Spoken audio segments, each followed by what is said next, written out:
Salut tout le monde, Soyez bienvenus. c'est notre nouvel épisode du podcast Gloire, Gloire et Gossip. On vient avec des nouveaux gossips. des forts gossips même. Mhm, Des femmes très puissantes, très fortes. Moi, je me dis que peut-être on peut parler un peu et mhm. laisser deviner jusqu'à ce qu'on le dit. Ah, bah ça va être compliqué. Bon, je sais pas. Moi, je pense que ça va être évident de suite. Mais Dès que oui, je... Bah, il suffit juste de dire la reine d'Égypte ça y est, et ça y est. Bah, on le sait. on a tous la référence. Mais c'est qui du coup, la reine d'Égypte? Tu parles peut-être de Cléopâtre? C'est ça, c'est Cléopâtre. Donc moi, je te dis Cléopâtre, tu penses à quoi?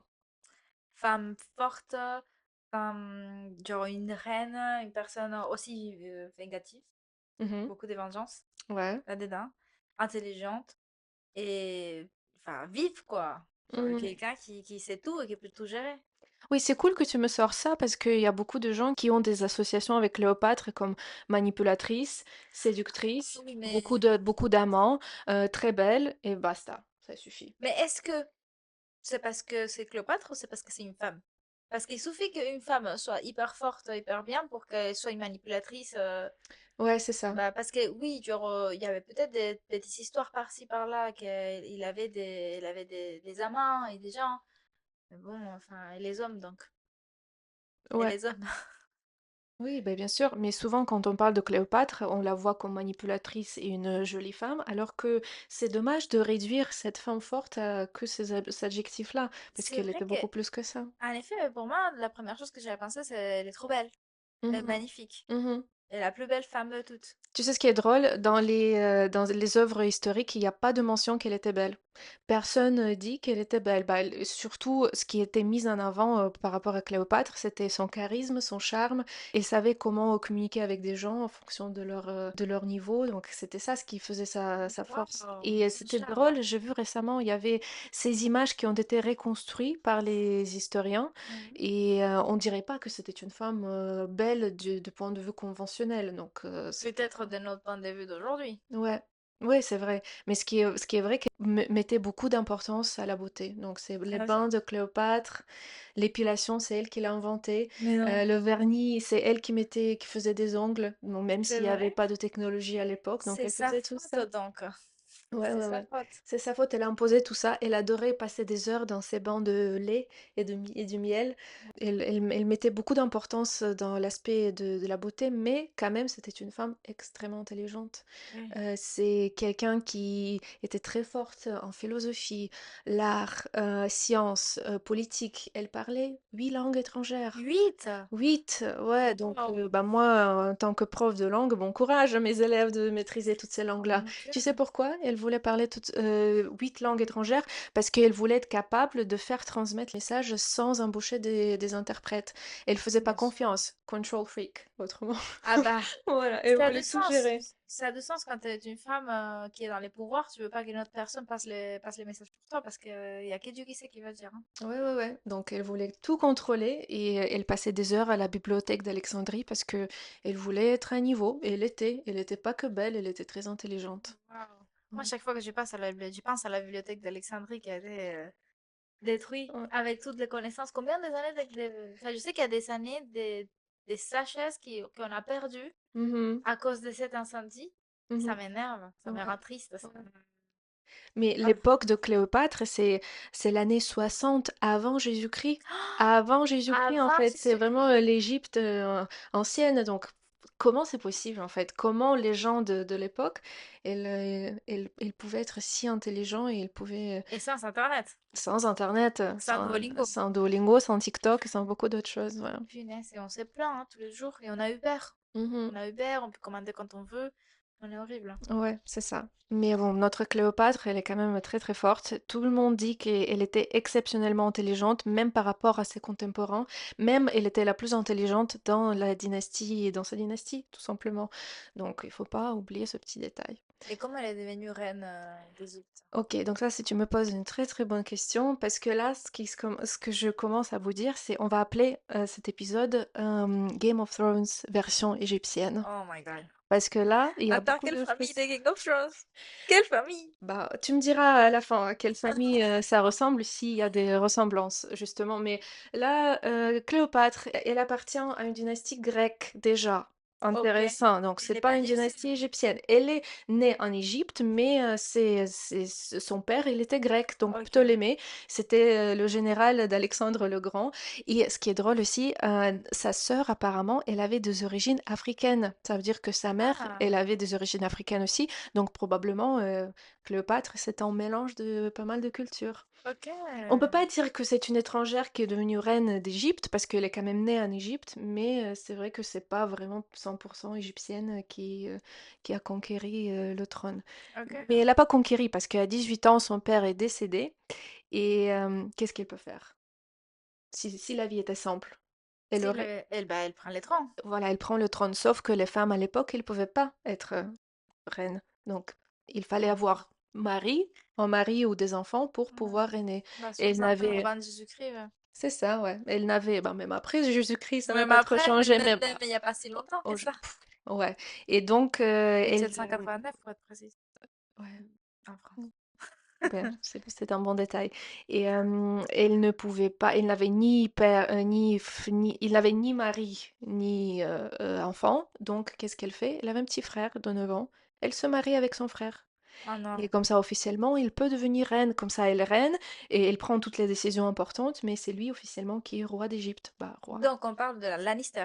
Mhm. Ok, version égyptienne. Ok, Ok, version égyptienne. excellent. Donc il avait 9 ans, donc à 9 ans il était tout petit, il était pas trop intéressé par la politique, mais après quand il a eu 13 ans, son frère, il a commencé à être sous influence des autres personnes Ok. en Égypte et il a créé une rébellion contre Cléopâtre, donc Contre sa femme. contre sa femme, aka sœur. Qui est un peu mère aussi, parce que elle est là. Bah voilà. Et ce qui fait Cléopâtre, elle va à Rome parce que Rome était puissant à l'époque. Et tu sais, tu connais ce tableau connu où il s'est caché dans le tapis et elle va voir Jules César. Tu m'avais raconté cette histoire une fois. Qu'est-ce qui s'est passé Bah, ici? c'est une légende, apparemment. Il s'est caché dans le tapis. Il a demandé l'audience de Jules César et comme ça, il s'est présenté à lui. Et Jules César, un petit détail, il avait 50 ans à l'époque. Ok, et Elle, Cléopâtre? dans sa vingtaine. Et donc, la liaison stratégique est devenue après la liaison romantique. Mais après, il faut dire quand même que Jules César, il était ce qu'on appelle le coureur du jupon. Il adorait les femmes, donc c'était pas forcément l'amour fou, on va pas appeler ça comme ça, c'était Mais il était purement amoureux de stratégique. Cléopâtre? Bah, on sait pas, mais moi je dirais non. Bah, dans nos gossips là ici, moi je dirais qu'il n'était pas vraiment amoureux parce qu'ils ont eu un enfant, Césarion. Jules César n'a jamais reconnu son enfant. Ah, Donc, un homme voilà. finalement. Ah non, finalement, ouais. Ouais, Donc, après tout. rien Même Jules d'exceptionnel. César, hein. Il y avait un petit problème, Jules César, il souffrait de la calvitie. Ah, Et Cléopâtre l'aidait. Il lui aussi créait des potions pour la tête, pour sauver de la calvitie. Apparemment, ça n'a pas aidé. Et donc, tu sais, c'est pour ça il portait la couronne de la couronne de laurier. laurier? Ok. Ouais, c'est pour ça qu'il a inventé pour cacher un peu sa calvitie. Donc, il était très Impressionnant. sensible. Il voulait pas vieillir. Il voulait pas montrer qu'il perdait un peu sa beauté. Donc, voilà. Tu sais, la légende dit que quand un homme il fait mal à une femme, il perd une ligne de cheveux. Ah, voilà. Donc voilà ce qui s'est Bon, passé là. je pense que Jules César, il n'était pas très À innocent. noter, hein. Mais ce qu'il faut retenir de cette histoire, il y avait Césarion, le fils, et le fils était très pratique pour Cléopâtre parce qu'avec son fils, elle revient en Égypte, elle fait tuer son frère. Bon, bah, Les chacun ses petits, moyens. Oui, le petit, et il le fait tuer. Et son mari. son mari a qui est frère. Et comme ça, elle devient encore une fois reine. Elle reconquérit le trône. Et cette fois-ci, elle est plus obligée de se marier avec qui que ce soit parce qu'il y a Césarion là qui Eh est en ben, pratique. Donc, elle a servi à quelque chose, cette liaison avec Jules César. d'avoir un enfant pour qu'ils puissent régner. Ouais, ouais, tout à fait. Et après, Jules César, il a été tué par les sénateurs. Il y avait un autre autre prétendant qui débarque dans la vie de Cléopâtre? Cléopâtre, voilà, c'est Marc-Antoine. Ah, L'histoire d'amour fou, un couple emblématique partout dans les films, dans les séries, et dans les livres. En fait, on peut voir ce couple un peu partout.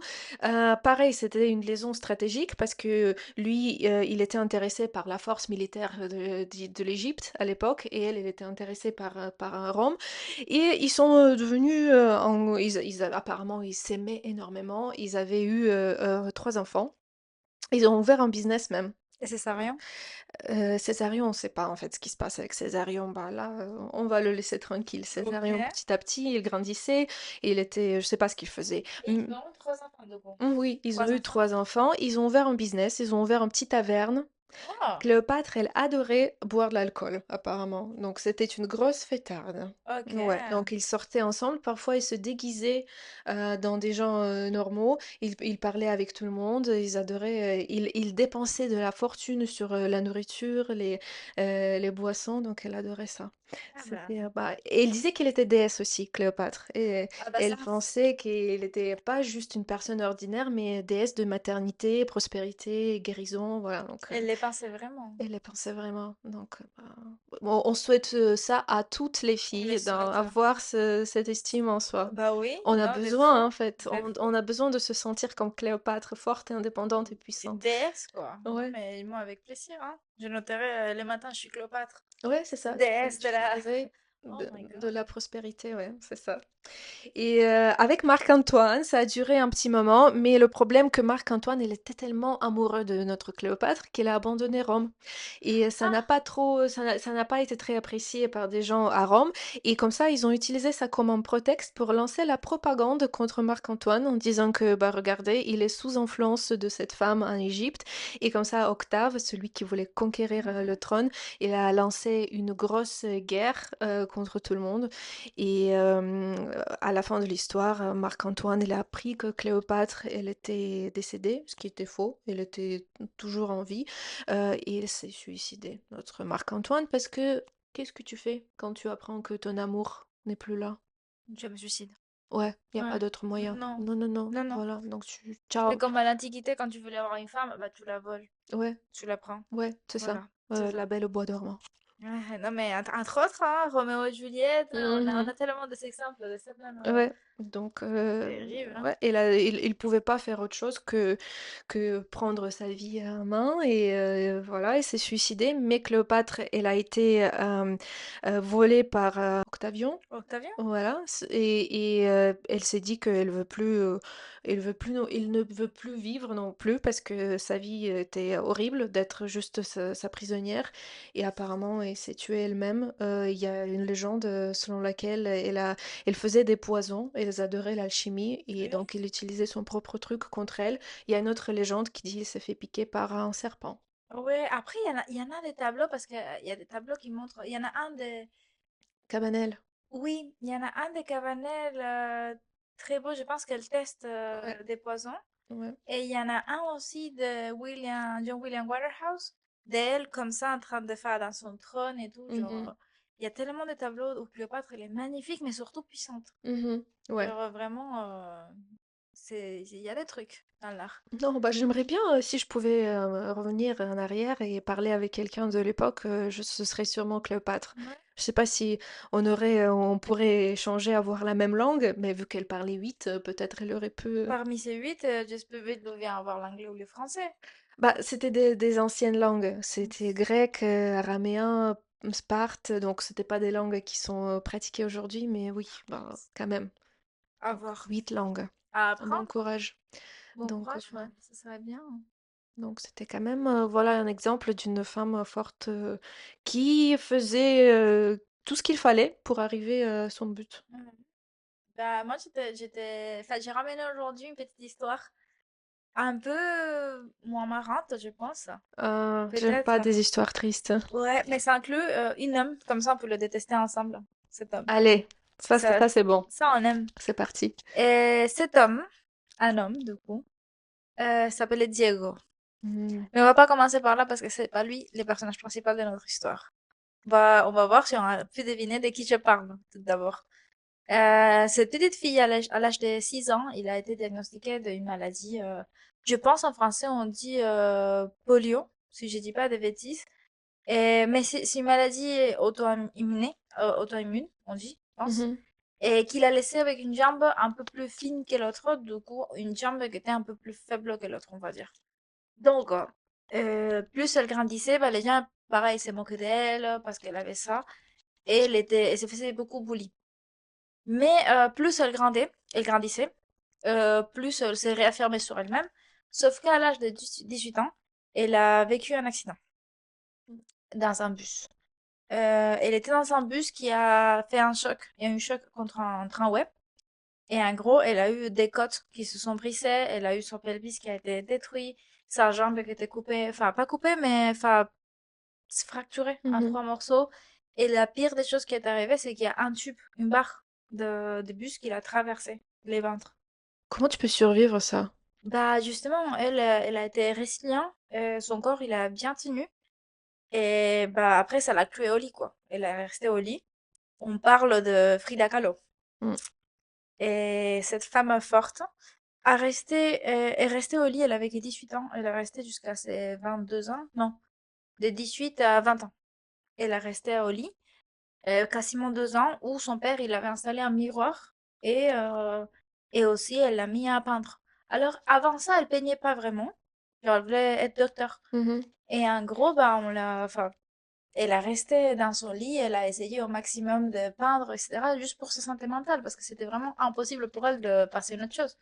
Genre, elle pouvait juste être au lit sans rien faire. Mhm. Et rappelons-nous qu'il n'y avait pas Netflix, qu'il n'y avait pas Internet, qu'il n'y avait absolument rien. Elle Mhm. pouvait juste soit lire, soit être là en train de regarder les vides. Du coup, on lui a installé un miroir et on lui a donné des dents de chevalet pour peindre, Mhm. etc. Et ces chevalets, bah, c'est comme ça qu'elle a appris, mais c'est pour ça qu'il y a autant de autoportraits d'elle de partout. Et bon, au vu de 20 ans, enfin, à l'âge de 20 ans à peu près, elle a rencontré Diego. Comment on l'a rencontré s'il était... Bah, elle s'est guérie et elle a commencé, ah ouais, ça c'est la partie plus intéressante. Allez. Elle a commencé à fréquenter des autres artistes et Donc elle pouvait marcher finalement. une fois qu'elle s'est guérie, qu'elle pouvait marcher, sortir, elle était moitié marcher, moitié elle était dans Mhm. des fois elle était dans une fauteuil roulant. Ça Ok. dépend des moments. Mais une fois elle était déjà prête et bien, elle était tout le temps dans des cercles d'artistes, mais aussi dans des cercles de politiques. C'était des communistes. On va rentrer là-dedans. Bah bienvenue, hein? On ne juge pas. Bienvenue au communisme par ici. Oh mon Dieu. On était né là-dedans. On est là. On est toujours là, hein. C'est terrible. Rien n'a changé depuis. Non. Ok. Comme partout, du coup, à chaque fois qu'il y a le communisme, finalement. Ouais.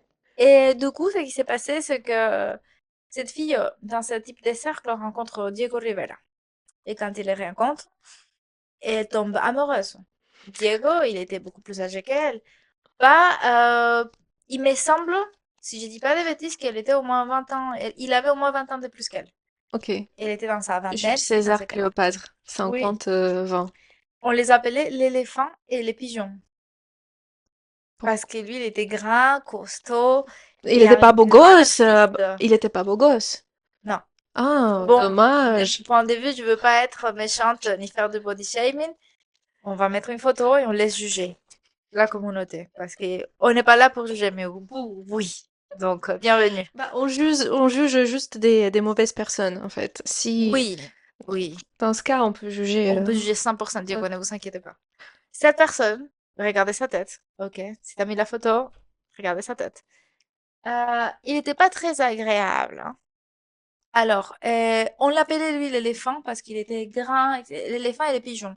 Parce qu'il était grand, il était imposant, il était un grand artiste. Et bah, elle était plutôt petite, faible, elle n'était pas vraiment connue, on va dire. Et lui, il était vraiment connu Elle était dans le vraiment monde connue. de l'art. Ok. Ah oui, oui, il était dans le monde de l'art, il était très connu, il faisait beaucoup des fresques muraux partout, des fresques murales, et du coup, enfin, il était quelqu'un que les gens appelaient pour. Et il a été longtemps avec Frida, et ils étaient tellement ensemble, les gens ils disaient qu'ils pouvaient pas être ensemble correctement parce qu'ils se disputaient pour tout et pour rien, mais ils pouvaient pas non plus se séparer. Donc, Les relations toxique. toxiques. On est très toxique ici, ok? On aime. Et en fait, Les red flags. tu peux mettre une red flag ici au milieu. Je le suis maintenant. Et du coup, bah, il décide qu'il va déménager aux États-Unis parce que il devait Detroit, si je dis pas de bêtises. Ils vont déménager à Detroit et du coup, il va déménager parce que son travail. Mais qu'est-ce que fait Frida? Elle le suit. Évidemment. Enfin, sinon, pourquoi faire? Pourquoi l'amour? Et à ce moment-là, il faut savoir que Diego, il avait déjà été infidèle plein de fois Elle était avec. au courant aussi. Elle était au courante, mais bon, ça lui faisait mal, quoi, quand même. Même si, en soi, ils avaient une relation assez ouverte. Elle aussi, elle couchait avec pas mal des hommes, avec pas mal de femmes aussi. Elle était ouvertement bisexuelle. Donc, en soi, il y a rien de méchant, sauf que Diego, parce qu'il va toujours plus loin, un jour, il la trompe. Et il la trompe avec Christina. Christina s'appelle Christina Kahlo. C'est la sœur. Non. Oui, c'est la sœur de Frida. Il la trompe avec Christina. Et là, pour Frida, c'est une double trahison, parce que, enfin, t'as la trahison de le côté de ton copain, mais t'as la trahison aussi du côté de ta sœur. Pas que, mais là, elle a fait pas mal de tableaux où elle reflétait sa douleur vis-à-vis de ça, mais aussi sa douleur vis-à-vis du fait qu'elle essayait de tomber enceinte, tomber enceinte, tomber enceinte, elle pouvait pas. Parce que la barre qu'il a traversée tout au début, quand je vous raconte l'histoire, elle a traversé son utérus et son estomac. Mm. Donc déjà qu'elle soit vivante, c'est un miracle. J'ai un chair de poule là. C'est horrible, mais elle pouvait pas non plus avoir des enfants. Du coup, elle faisait que des fausses couches, elle n'arrivait pas. Et c'était vraiment douloureux parce qu'elle voulait juste avoir un enfant. Et elle écrivait des lettres pour son futur petit enfant. Elle Avec Diego, elle écrivait voulait avoir un enfant absolument avec lui ou... absolument avec lui. Ok. Et elle a essayé tellement de fois, mais elle a jamais réussi. Et si je dis, je sais pas si c'était en 1939. Ouais, c'était en 1939, ils se sont séparés. Et finalement, Frida est libre. Qui Ils a se quitté sont qui? Alors Frida l'a quitté. Ils se sont divorcés parce qu'ils s'étaient déjà mariés pour l'époque. Il faut savoir, elle en avait, je sais pas. Il est né en 1907, du coup c'était 1929. Voilà, elle avait 28 ans, je sais pas. Mhm. Faites pas les comptes, je sais pas. Du coup, elle a ça. Il a non 19 ans, 20 ans, je sais pas, même pas. On verra. On fera les comptes après. Et là, enfin, elle signe son divorce. Elle est libre. 1940. Elle s'est remariée avec Diego. Non, mais Oui. pourquoi? Parce qu'ils s'aiment, ils peuvent pas être séparés. Bien sûr. Et plus, Ils sont ils fusionnels. Ils sont sont fusionnels. auto-indépendants. Oui, oui, oui, oui. Et à tout ça, Frida continue à faire des tableaux encore à chaque fois plus graves. Genre, au moment donné, quand ils étaient aux États-Unis, qu'elle perd son bébé, genre, elle fait un tableau où elle est couchée dans un lit et qu'il y a son bébé qui flotte et il y a elle enceinte sur le lit. Genre, vraiment, elle montre sa douleur. Et elle a toujours parlé de qu'elle raconte sa réalité. Il y en a beaucoup de personnes qui la met avec les surréalistes, donc avec Dali, Magritte et tous ces gens. Et il y a même André Breton, que c'est celui qui a fait le manifeste surréaliste, qui est venu la voir à Mexique et lui a dit, toi, tu es une surréaliste. Et elle a répondu non. Parce que moi, je peigne pas des rêves. Moi, je peigne ma vie. Et ce que vous êtes en train de voir, c'est ma vie, c'est pas mes rêves. Et c'était sa propre douleur, sa propre souffrance. Il n'y avait pas de tableau joyeux, j'imagine. Tout était triste et Tout était sombre. très triste. Alors, les tableaux, plein de couleurs. Plein de couleurs. Elle a toujours mis plein de couleurs parce qu'elle était très fière de la culture mexicaine. Du coup, elle mettait pas mal des tableaux, enfin, elle mettait pas mal de couleurs dans ses tableaux, mais il n'y en avait pas non plus, enfin, c'était pas très très heureux. Souvent, c'était elle avec enfin, une tête très sérieuse, et des fois, c'était elle en train de juste, enfin, souffrir, carrément. Et cependant, sa vie, enfin, elle a pas mal avancé, et elle avait beaucoup de souffrances en vrai. Genre, elle avait pas mal des maladies, elle était pas mal des infections. Un peu de temps après, elle s'est fait amputer sa jambe, aussi sa jambe droite, par rapport à une gangrène qu'elle a eue. C'était terrible, ça l'a tuée. Elle, de manière un peu ironique, elle a écrit, j'ai pas besoin de mes jambes parce que, enfin, elle a dit, Des pieds, pourquoi je le veux si j'ai des ailes pour voler? Mhm. Euh, Elle mettait beaucoup de choses en soi et vers la fin de sa vie, elle a fait pas mal de réflexions. Une des réflexions, c'était j'ai eu deux gros accidents dans ma vie. Un, c'était les bus, les trams, et le deuxième, Diego. c'était Diego. Et à savoir qu'elle a dit que le pire des deux, c'était Diego. Diego. Waouh. Diego, Diego. Et elle a vécu longtemps? Non, elle est morte à l'âge de 47 ans. Cléopâtre avait 38. Waouh. Genre, même pas 10 ans de différence, c'est impressionnant. Mm. Elle est morte à 47 ans de, bon, officiellement de pneumonie, Mhm. infection dans les poumons, mais elle était beaucoup sous anesthésie. Genre, elle prenait beaucoup de pilules pour calmer ses douleurs. Et bah, les gens ils pensent qu'elle s'est suicidée parce qu'elle a laissé pas mal de lettres comme quoi je suis bientôt dans la sortie et j'espère plus jamais revenir. Genre, Mm. elle expliquait pas mal de choses où elle démontrait qu'elle avait plus envie de vivre parmi nous. Mm. En tout cas, elle est morte à 47 ans et elle nous a laissé un légat enfin, un grand légat, quoi, parce que c'est une grosse artiste. On la connaît quasiment tous de Ouais. vue. Mais qu'on réduit, pareil, comme Cléopâtre, à une femme avec une monosourcil et c'est tout. Ouais. Alors qu'il y a une histoire tragique derrière. Oui, moi, ce qui me surprend, c'est qu'il y en a deux versions de l'histoire. Soit les gens, ils disent, ah non, mais c'est une icône féministe. C'est vrai qu'elle est utilisée comme icône Mais féministe. pourquoi? Elle est utilisée comme icône féministe, je veux croire que c'est parce qu'elle a, d'une certaine manière, une résilience. Mm. Genre, il a eu tout son problème dans le, enfin, avec les bus, voilà, il a eu son accident. Elle a resté, elle a persévéré, elle a avancé, elle est devenue une artiste grande et connue. Parce qu'en plus, l'effet de la détacher de la femme de Diego à devenir Frida Kahlo toute seule, l'artiste qui était plus connue et encore mieux, enfin, meilleur peintre que Diego, qu'elle est sur mes, enfin, un tableau de Frida et un tableau de Diego à côté, il n'y a pas des points de comparaison, hein. Et là, enfin, elle est, je dirais féministe parce enfin, elle a pu se séparer d'un homme pour pouvoir devenir elle-même. Et aussi, bah, la résilience de tout ce qu'elle a vécu et quand même continuer à être une femme forte parce qu'elle était aperçue comme une femme forte, pas comme quelque chose, la pauvre. Bah oui. Cependant, le fait qu'elle a resté quand même avec un homme qui l'a traité de la manière dont il l'a traité pendant très longtemps, ça a eu contre. Après, je me suis déjà croisée en France avec des gens qui comprennent ce qui est, c'est Frida Kahlo, c'est un symbole féministe, mais qui savent pas du tout que c'est aussi une peintre. Mm. Donc, à voir. Mm. Mm. À voir, j'espère juste que avoir un peu parlé de cette histoire puisse aider à la communauté générale à comprendre qui était elle et pourquoi c'est important de se rappeler de ce qu'elle était. Bien sûr. Bientôt, enfin l'année prochaine, elle aurait eu 127 ans. Ok. Oui, 127 ans. Ouais, parce qu'elle est née à 1900. Non, 120 ans, pardon, parce qu'elle est née en 1907. Ok. Bah, moi, je fais pas le calcul Moi, pour les chiffres, Cléopâtre c'est parce terrible, hein. que ça, c'est Moi non plus, hein. c'est déjà une autre. Si je dis des chiffres, il faut regarder dans la calculatrice zéro, parce que ouais, je fais des arts, moi. Mm. Non, mais c'est vraiment triste cette histoire. On se rend pas compte quand on voit les œuvres, quand on voit Frida Kahlo un peu partout dans toutes les galeries de l'art. Mhm. On croise ses portraits, mais on sait pas en fait d'où ça vient cet art Non, et on se rend pas par compte. quoi ça a été inspiré. Ouais, de la douleur que ça, qui a été, ouais, qui a inspiré ces œuvres d'art.